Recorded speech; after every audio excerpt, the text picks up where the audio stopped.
Hello, everybody, and welcome to podcast number 42 of The Real Estate Show.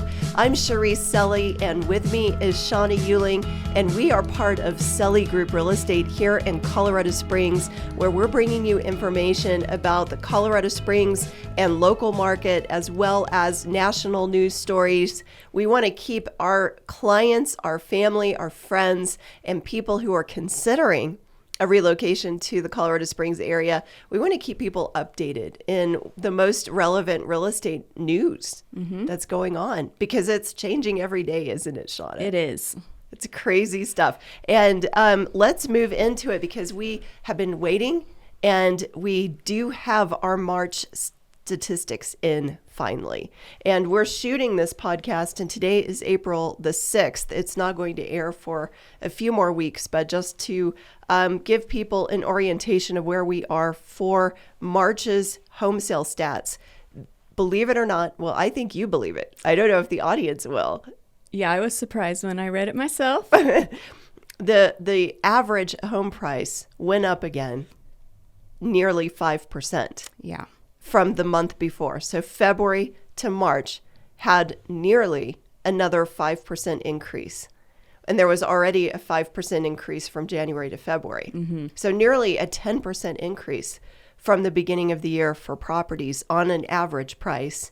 And so that also is, as far as how that equates to actual dollars, it's $24,927 higher than the month before for the same house. Yeah, that's amazing. The median price of a home was in February $465, and it went up 2.2% in March to $475. It's up 15.9% from March of 2021. So the median is average days on the market. We're still looking at 0.5. I would say, practically speaking, though, most homes are, if they're listing on a Thursday, they're under contract with multiple offers still by a Monday. Yeah. And sometimes those sellers are calling those offers sooner than what they're initially saying on the MLS. Yeah, it's always changing. It is. So inventory, the good news is we have a little bit more inventory, but the demand is still far greater than the inventory. So we're still in a high demand and low supply thing that's not going to be solved anytime soon. And so, Shawna, I was doing some calculations about this, because what does all of this mean to a buyer or even a seller? How does the seller understand what the buyer is going through? How does a buyer understand what they're committing to with what these changing prices? How does that affect a person? And going into the price and interest rate discussion, where our interest rates, we were talking about this in a previous podcast, but they're hovering where, Shawna, right now? 5.5 right now this week. Isn't that crazy? Yep. Is this a marginal buyer? No, I mean, I got a couple under contract last weekend, and they're great credit scores. You know, they're in a pretty good price bracket, 20% down, excellent credit. And that was the lowest they could get, was they locked at 5. Isn't that crazy? And it was a jumbo was $550 for conventional. Wow. Yep. 5.5. 5.5. So, yeah. I mean, that's the kind of the new interest rate as of today, because it's changing every day right now. I would say this, so the average home price going up to $539,684 versus a home price that was $514,757 a month ago, that affects a person's payment by about $107 the monthly. But here's the kicker. Add in the interest rate increase, which actually affects a buyer more than just the price. Yeah, it's true. So let's go for a $514 average price that the home used to be. The same home jumps up to $539,634. Interest rates were at 3.1%. When we were starting out this year, now they're at 5%.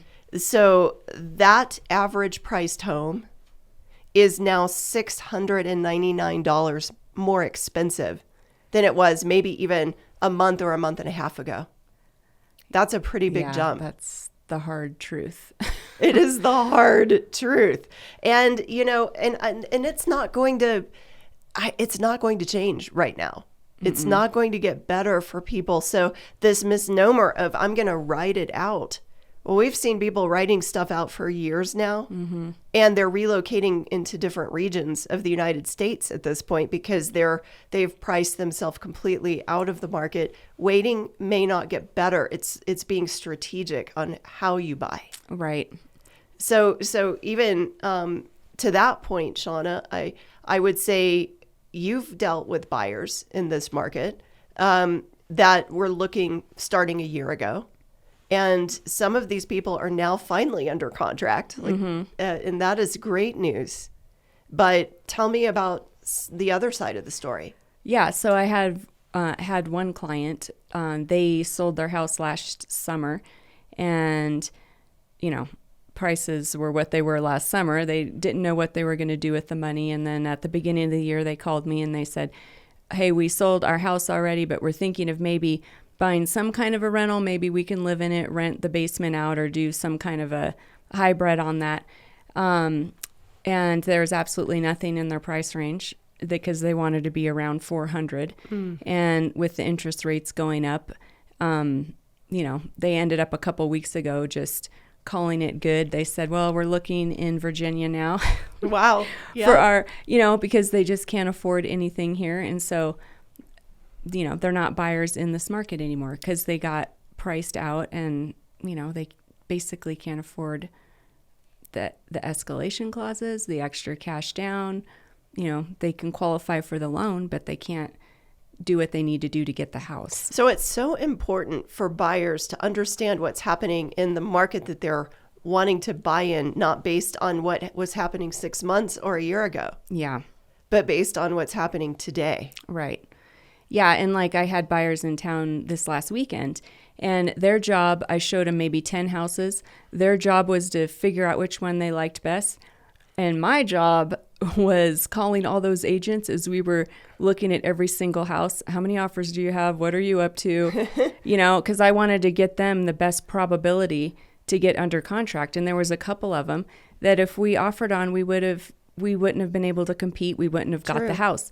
But, we got one that didn't have as much activity on it, ended up getting the house. We were actually one of 3 offers. We were $10,000 less. We were actually the number 3 as far as price goes on those 3 offers. But we had other terms that were attractive to the seller. That's great. We ended up getting it under contract. But, that's our job, is to figure out, they wanted to go home with a house under contract. And they did. They went on the plane. We got them under, but that's our job, is to find out, well, you might love this house that's already completely redone and perfect, and that might be your number one choice, but we're not competitive at that. Let's get this other one, needs a little paint, and they can do it. I'm amazed at you, Shawna Shark. Okay, I'm going to call you that. That somebody gave you that nickname. Yeah. I didn't think it fit, but maybe today I'm believing it does, because that is smart. Well, you are doing your in the part of partnering with the right agent relationship is that agent is doing the due diligence. Yeah, and that's our job, to see what, they have to love the house, and, it has to be a good fit, but, I wanted to give them the best chances I could, as far as I could see, with, sending them home with something. And it's kind of neat because you directed them through the truth, the accuracy of what was happening, through the feedback of other agents. Yeah. But that helped you to give them the advice to pick the home that maybe wasn't the shiniest object. Yeah. But that they could make a shiny object. Right. On their own. Yep. And it's just that, turning the dial a couple of degrees, that maybe the home is there that isn't your first, but and to empower a buyer to understand that they can make it their first choice by what they put into it later. Well, and that's what happened. They walked in and they were like, "We don't want this one," and the girls were like, "We don't like this house."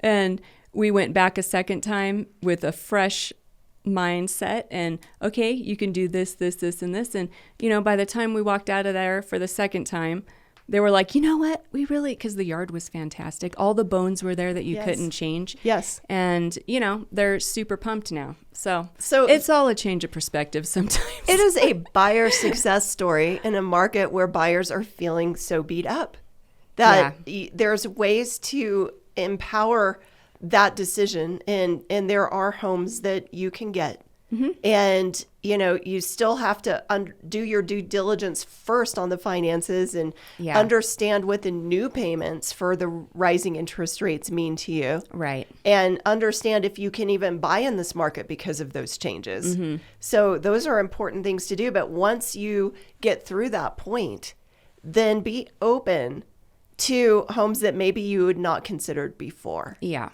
Because there is a lot you can do. You just have to be creative. Sage advice, Shawna. And that's really fun. I love it when I see that victory in your eyes. It was fun. It feels good, doesn't it? Yeah. That it's not just winning the bid, but it's winning something that will benefit them in the long run. Yeah, it's, they're moving out of state. They can't wait to get here. And it's, being a part of their new dream. And that's a cool place to be. It's a cool place. We love it. So thank you so much, everybody, for tuning in. And please catch us next time on our real estate show. We're going to be coming back with a really interesting discussion. You don't want to miss it.